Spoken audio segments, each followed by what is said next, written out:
Ron Van Dam. There's nothing he won't talk about, which seems weird because normally he talks about nothing. You're listening to The Ron Van Dam Show on New England Broadcasting.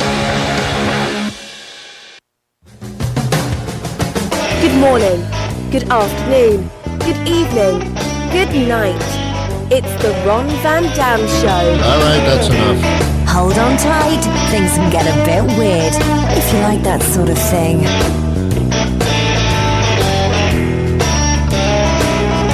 Welcome to the program, ladies and gentlemen of the jury. It is the Ron Van Dam Show. Yes, it is. Don't argue with me. I'm not in the mood.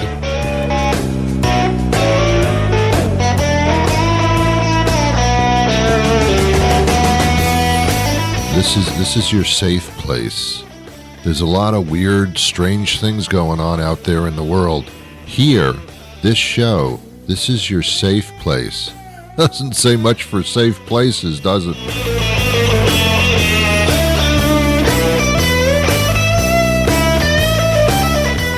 Picture yourself standing under a waterfall with the water gently falling on your face, and it's calm and peaceful, and you hear the splatter of moisture on the rocks below, and it's heaven, it's utopia. That's this show.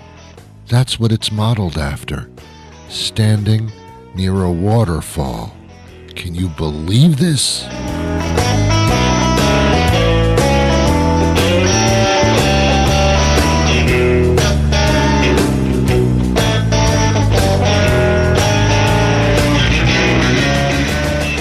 Imagine yourself eating a donut without any worries about gaining weight or putting on a lot of fat or increasing your blood sugar quickly.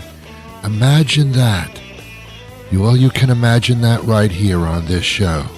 This is your safe place.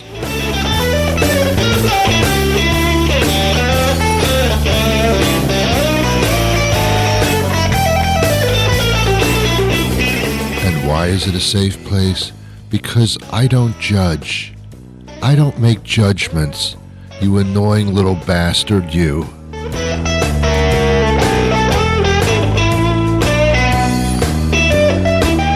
There should be a country somewhere on the planet that has a specialty.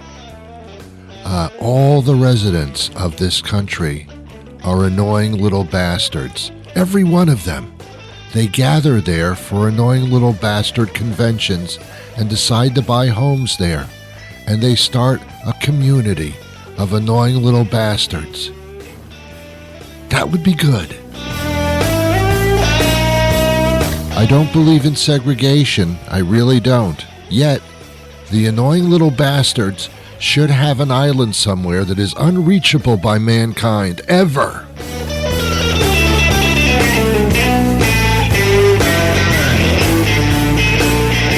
Do you agree with me? Then this is your safe place. I don't even know what a safe place is. I don't know who came up with that. There is no safe place. The only safe place is within your head. That's annoying too, huh?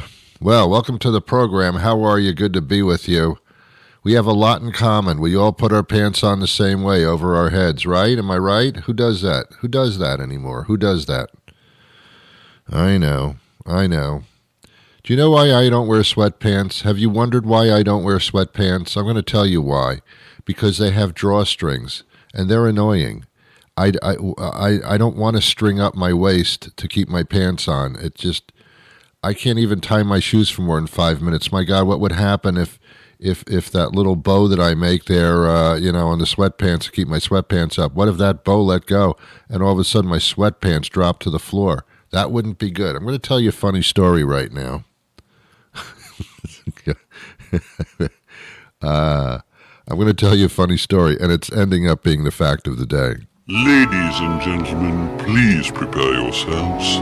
It is that time again for Ron's Fact of the Day. It's not that I'm getting old. We all are. Even babies are getting older by the day. That's not the point. It happened again, and I know this happens to you, and that's why we gather together here in the face of Ron, because we have these things in common, but we don't talk about them to anybody else. Here's what happened. It was about 4 o'clock in the afternoon, and and I'm shopping. I just coming out of a supermarket, and I get in my car, and I look down. And for some reason, I look down in my crotch area as I get into the car. My pants zipper is open. Can you believe that? My pants zipper, I'll say it again, is open. I know.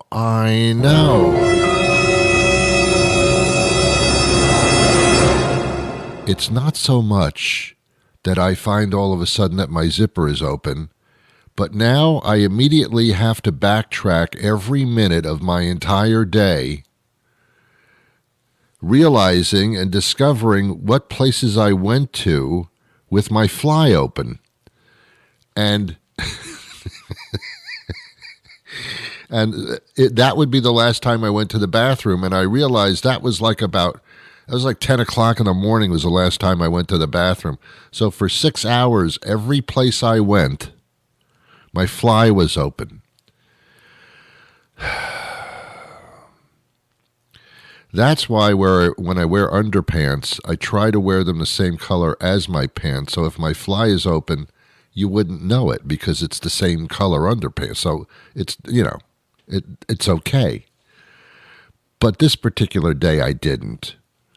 So I had to backtrack all 6 hours since 10 o'clock in the morning of all the places I'd been, and I had been to a lot of places. I did a lot of shopping. I went to some business meetings, and my fly must have been open all that time. How embarrassing. But then I'm sitting in the car, and I'm saying to myself, well, nothing horrible happened. You weren't arrested. Nobody screamed, nobody fainted. I guess it's okay. Maybe people didn't see my fly open. Maybe they didn't see my fly open. Maybe they weren't looking down there. Oh, wait a minute. Yes, they were. They always do. Of course they saw that my fly was open. Then I have to go back in time again and think about the people that may have seen my fly open, and why the hell didn't they say anything? And I'll tell you why, because you don't do that. If you tell somebody, hey, your fly is open, you're creating a nuisance. First of all, you're going to embarrass the person with their fly open without question, to the point of possible suicide later on in the day by these people.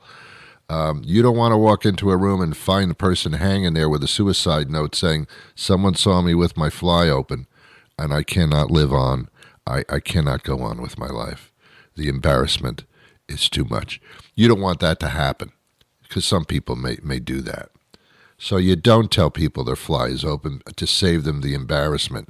Then there's your embarrassment. Oh, my God. I mean, why would you say that to? How low do you have to be? And how did you notice that fly was open? My eyes are up here. What are you doing down there? What are you doing down there that you have to make a statement like that and correct me? So obviously no one's going to tell me that my fly was open all day. Come on, it doesn't happen. Then I go backtracking about 6 hours again. If men see you with your fly open, I don't care. I don't care. I'm a heterosexual man. I don't care if another guy sees it. Probably happens to them too. We're a community of men. But if a woman saw my fly open, what was going through her head? What a sex pervert. What a straight... He's walking around with his fly open, hoping so someone will look at his dick. It's embarrassing in front of a woman.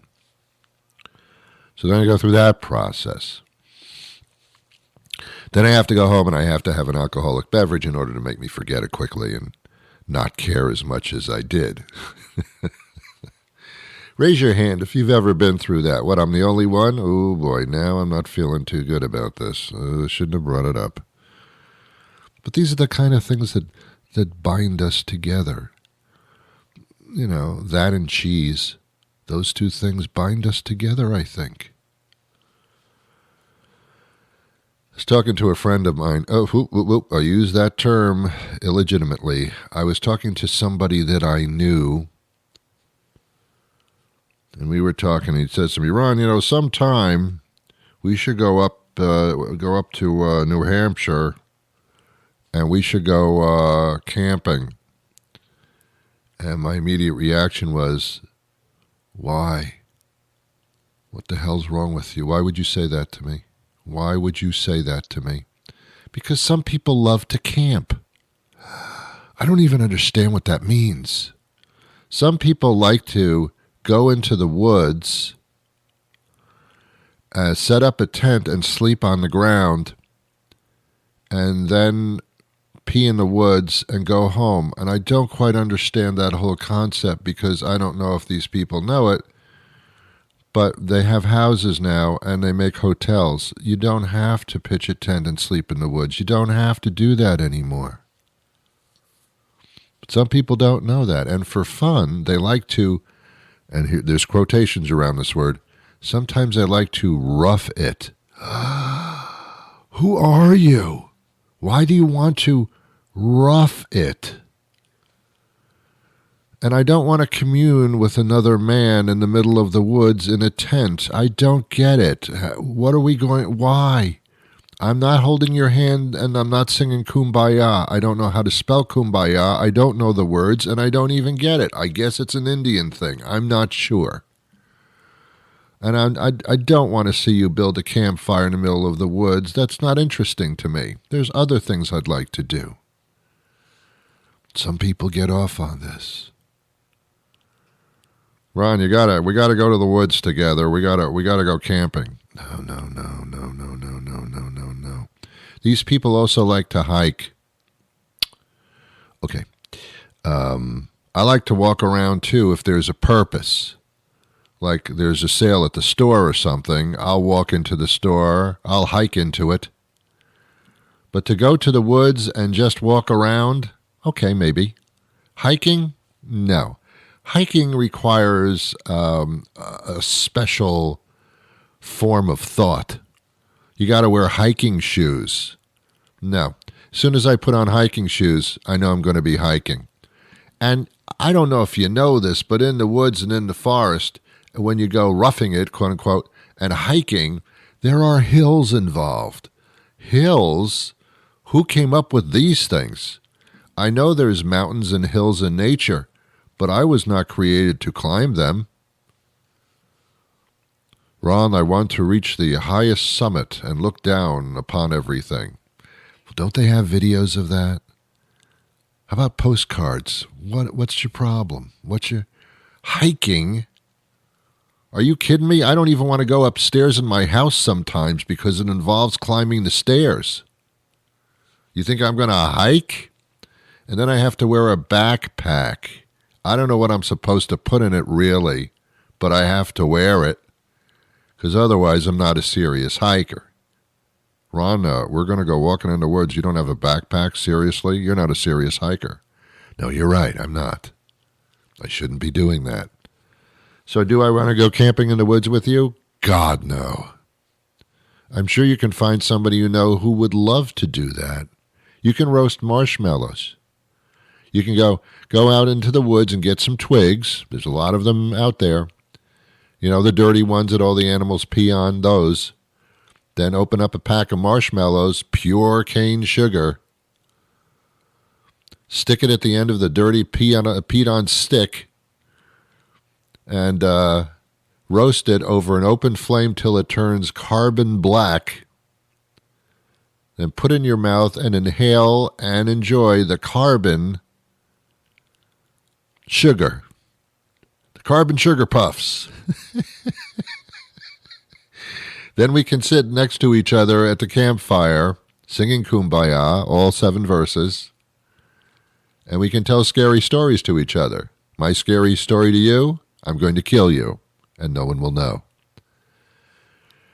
Does a bear shit in the woods? Well, if I camped, I would know that. I don't want to know that. I assume the bear shits in the woods, but I want to keep it an assumption. I don't want to see it happening. So no, I don't camp. I do not camp. And also, I don't know if you realize this, they have like the bugs out there. They have mosquitoes and flying insects and all kinds of things that I don't have other places. Well, Ron, you can wear a mosquito repellent. Why would I do that if I don't have to have mosquitoes at all? Why do you camp? I want to rough it. I want to smell the perspiration under my arms as I sweat and commune with nature. I want to commune with it. All right, fine. Why don't you go to my backyard and mow the lawn, commune with nature that way? Huh? How about that? A couple of squirrels back there, and I think there was a rodent. No, not for me. I think in the Bible, chapter 16, Leviticus, paragraph 3, halfway down the page, I think it said, know thyself. It's supposed to be know yourself, but in those days they hadn't graduated to the word yourself, so it's know thine self or thyself. I don't know. I wasn't there. Yeah. And I know thyself, and thyself don't like to camp. Thyself likes a nice hotel room. All right. That's about it. Why don't you go camping? Excuse me while I laugh in your face. Ron, what's so funny? I just asked you to want to go camping. Why are you laughing at me? Because it's absurd to me. But some of you who listen to the program love to camp. I know you do. And that's fine. And that's what makes us different. And only that, to be honest with you. I have a guest coming up shortly. She's not short necessarily. Shortly in time, she'll be coming up. She's a urologist. And that means that she deals with urology, huh? But men, she deals with men's health problems. And I think that's wonderful. I think that's like we should, a woman that deals with men's health problems, you don't have to do that. You don't really have to do that. It's because it's a futile thing to do. But the fact that you do that, you're a person. You're a trooper. We should go camping sometime. Me and a urologist. We can both be in the woods and discuss it. I think that'd be fun. Something to do. If you're a man, you probably don't take care of yourself very well. Women do. They have a lot of things to check on a regular basis. Men do too, but they don't do it. They don't do it because they think, no, I'm a man. Yeah, here we go. You're not a man, you're not a woman, you're a human being. And as a human being with organs and that kind of stuff, you need to see a doctor on a regular basis. Actually, some of you should actually be committed to a medical facility. But men, they don't. They just don't do it. Men don't even buy their own socks or underpants. They don't even do that. How can you expect them to take care of their own health? When men's pants get dirty, they wear them. When women's pants get dirty, they throw them out and buy new ones. There's such a difference. You thought the difference between a man and a woman were their sexual organs? No, it's not. It's not. It's them. It's their attitude. It's the way they were brought up. And I don't blame them because they were brought up that way. That's our tradition in this world. That men are men, women are women. Through the 50s, my parents, man, my father worked, my mother stayed home and cleaned the house. We had the cleanest house in the world. That's all she did. She just cleaned it. That's all she did. My father, all he did was work. And on the weekends, they would go somewhere, and that was their life. Wonderful. Now it's nice. These days, everybody works. Everybody cleans the house. It's different. Here's what I don't understand. The term babysitting. I don't know where it came from. I'm not going to Google it because, again, that's embarrassing for me to do. I will not admit that I do that. I will not relent to a machine to educate me. I will not do that. But babysitting makes no sense to me. You're not supposed to sit on a baby. You'll squash them and kill them. Don't sit on the babies. Don't take that job literally. Are you available for sitting on Saturday? Yes, I sit every Saturday in a chair, and that's all I do. Let me ask you: do you sit? Yes, I do. Can you sit Saturday night? Yes, I will. Can you watch my children? No, that's a whole different thing. What are you talking about? I'm going to be sitting. And if you're a babysitter, do you ever get up? If you hear the baby crying in the next room, I'm not going to get up and take care of the baby. Why not? You're babysitting. That's right. I'm sitting. There's your baby. I'm sitting. I'm not getting up. You're not paying me to get up. You're paying me to sit. I will sit for the extended fee, but I will not get up. You're not paying me to get up. That's baby getting upping. You asked me to babysit. Now, I'm not going to sit on your baby unless your baby just won't shut up. Then maybe I might consider that mentally, but I won't do that, of course, because that's wrong and I'd be arrested. And I don't want that to happen, not at the wage that you're paying me. So that's a very odd phrase. Yeah. Do you babysit? No, that's disgusting. Who does that? I'm not going to sit on your baby. No. Can you watch my children? I'll watch them. I'm not going to do anything about it. I'll watch them. Sure, I'll sit as a babysitter sits, and I'll watch your children. But if they need me, I'm just going to watch them. I'm not going to talk to them. I'll watch them. I'll watch them make a mess. I'll watch them go into the refrigerator and eat all the food. I'll watch them. I'll watch your children. I can do that. I can watch the walls. I can watch you if you want to undress right now in front of me. I'll watch that. I'll watch TV. I'll watch your children. What's the problem? You know, you're the worst babysitter in the world. That's right, I am. You don't know how to watch children. I just look at them. I don't see the problem here. Get your terminology correct, and then we can talk. Anyway, men's health. There's only two sexes involved, and I got that one wrong. She's going to join us momentarily. But first, there's a commercial that I really think you should listen to because it's important. You know, I don't do these commercials just for fun. I do them because they're important. Really important. Looking for a fun night out? Check out that bar near your house, now featuring live entertainment all weekend. Friday night, it's one guy and a guitar playing 90s cover tunes and original songs about his recent breakup. Catch a dose of classic rock on Saturday nights with that band fronted by that chick you knew in high school who's still pretty hot after a couple drinks. Sunday afternoons, it's three old guys and a hipster doing their very best to play jazz. And don't miss the big hot Sunday dance party with your DJ, the bartender's second wife's stepson with those weird things in his ears. It's all happening this weekend at that bar near your house. Not too far to drive, just a little too far to walk. We'll see you there. Hi, good morning. How are you today?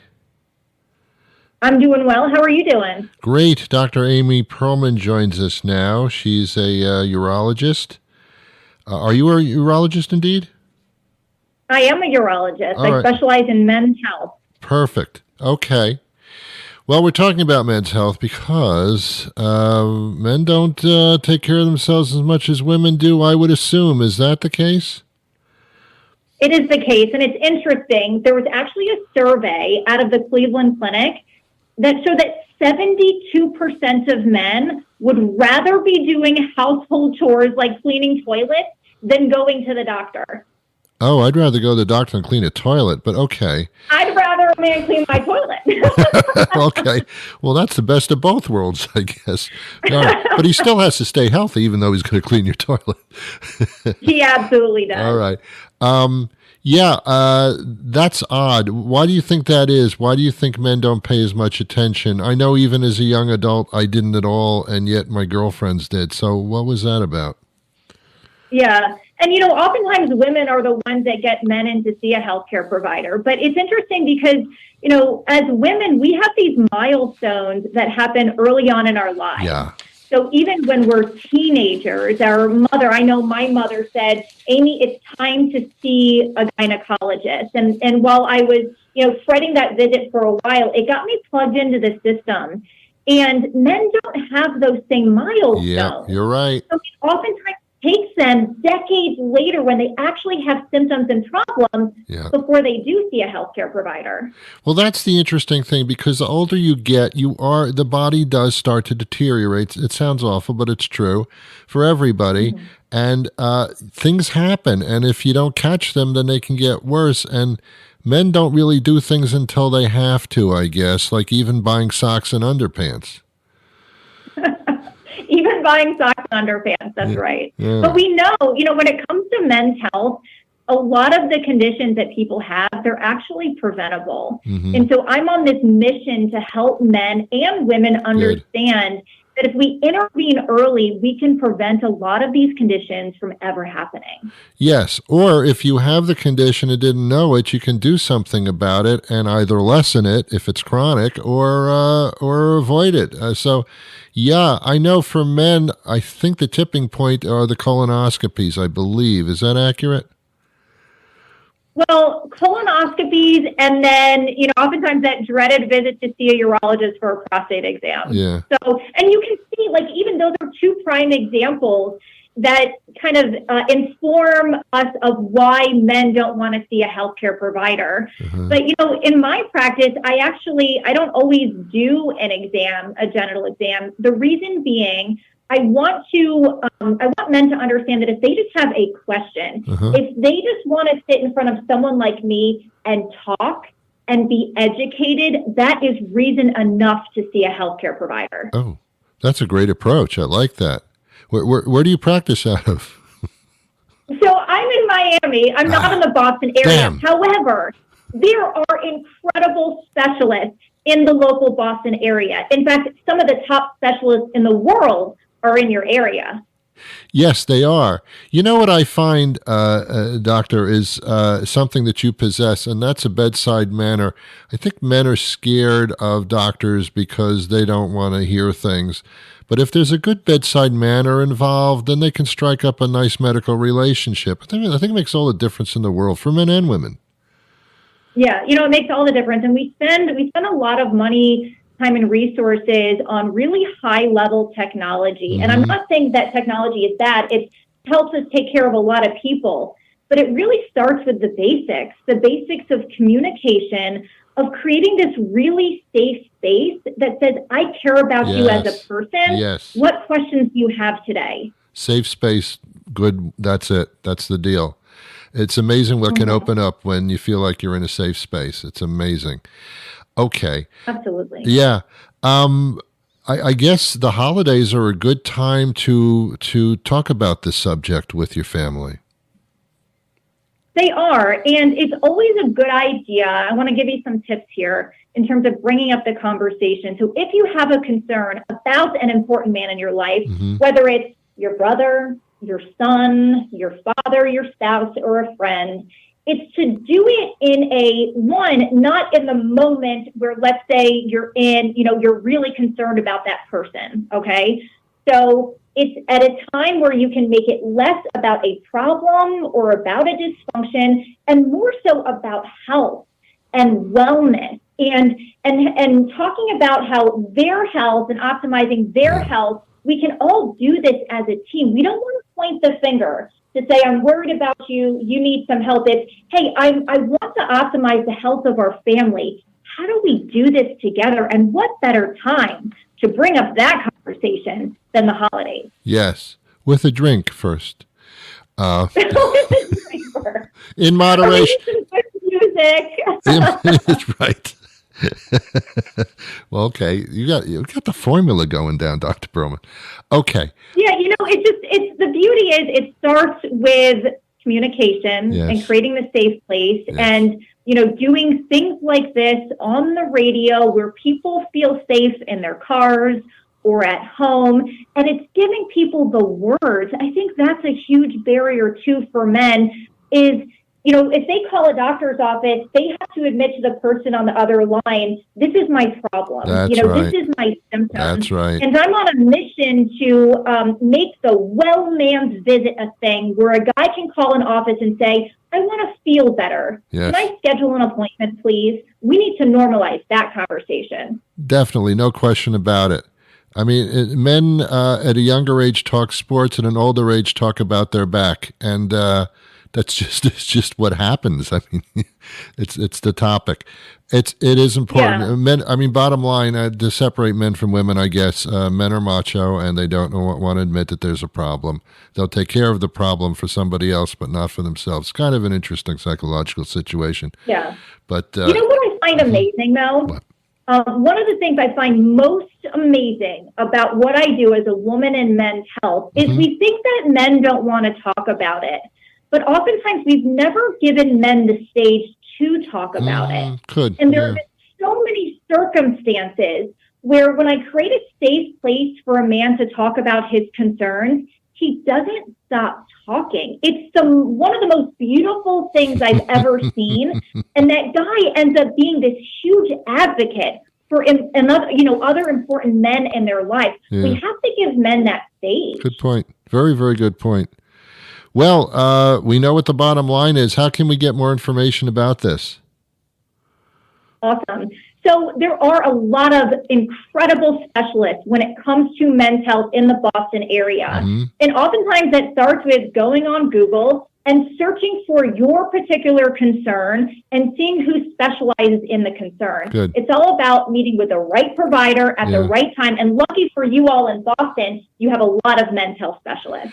Indeed. You know what I find to be a problem, because I've switched doctors every once in a while, because that bedside manner thing means so much to me, because there's psychological ramifications to all these physical conditions that we're talking about. And it's difficult to secure a physician and then to meet them. I mean, like, I wish there was like a process where I could call somebody and say, I'd like to meet with a doctor, see if we're a right fit, and then join up, but that works the other way around, unfortunately.